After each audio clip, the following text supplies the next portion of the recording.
Hello students, today we are going to learn about our heart, which is the pump of our body. So this is the sectional view of our heart. The heart is a muscular organ and the heart is roughly triangular in shape. That it is not exactly triangular but somewhat triangular in shape, and it is made up of special muscles called the cardiac muscles. Do you know what would be the size of your heart? To know this, what you need to do is you have to bring all your fingers together and make a fist. So your heart would be approximately the size of your clenched fist. So now we will first of all look at the structure of the heart, and then we will discuss the step-by-step process of pumping of blood in the heart. So this structure looks very complex, but this is very easy if you look carefully. Okay, so the heart has four compartments and they are called as the chambers. The compartments on the upper side of the heart, they are called as the atria, and the singular form is the atrium. So the compartment or the chamber on the left side of the heart on the upper side, that is called as the left atrium, and the chamber on the right side, right upper side of the heart, that is called as the right atrium. And the chambers which are present at the lower side of the heart, they are called as the ventricles. Now why these four compartments are present? These four compartments are present because the blood has to carry both oxygen and carbon dioxide. The blood which carry oxygen, that is called as the oxygenated blood, and the oxygen which carry carbon dioxide, that is called as the deoxygenated blood. Now these two types of blood has to be kept separately so they don't intermix with each other.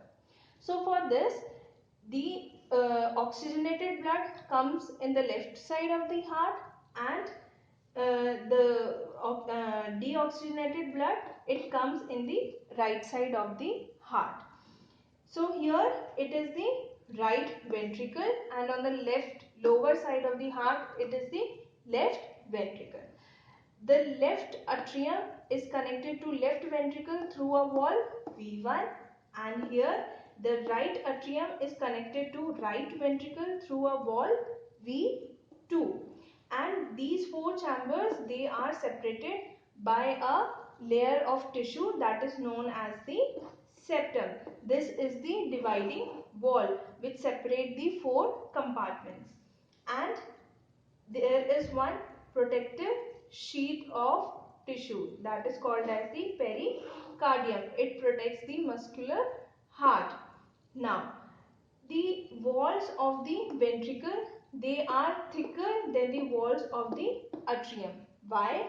Because these ventricles, they have to pump blood in the body and in the lungs. So that blood is pumped under high pressure, so that's why they have thick walls than the atria.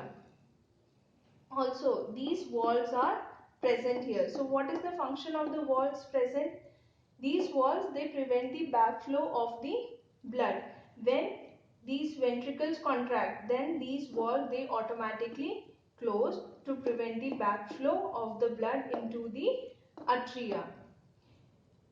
And the blood, they are brought into the atria by the two main veins. One is vena cava and another is the pulmonary vein. They bring the blood in the atria. The vena cava here, this vena cava brings the deoxygenated blood from the upper body part, and here the vena cava brings the blood from the lower body parts.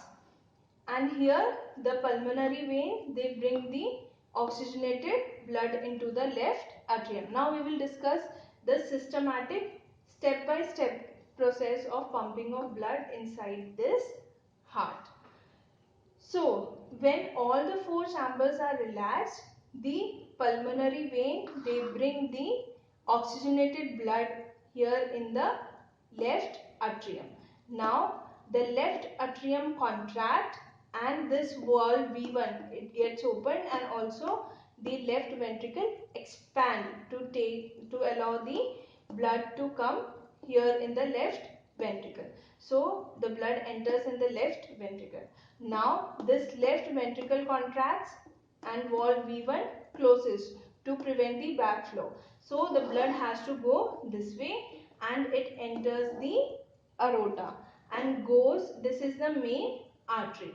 This main artery splits into smaller arteries. Now the smaller arteries, they go into the organs, and in organs these arteries splits into the thinner vessels called as the capillaries. Now the cells of the organ, they take up the oxygen present in the blood and give back the carbon dioxide. So now the blood has become deoxygenated. Now that blood is collected by the that blood is taken up by the vena cava, and then vena cava that brings the blood here in the right atrium. Now when the right atrium contracts, the wall V2 opens and blood enters in the right ventricle. Now when the right ventricle contracts, the wall V2 will close. So now it has no other way, so it has to go from here and then it enters the pulmonary arteries, and then these pulmonary arteries take the blood into the lungs, and then there in the lungs the blood releases carbon dioxide and take up the oxygen, and that blood becomes oxygenated. So now again the pulmonary vein will take up that oxygen and bring here in the left atrium. So in the complete one cycle, the blood enters twice in the heart.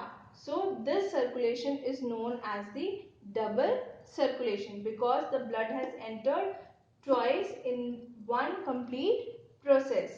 So this is all about your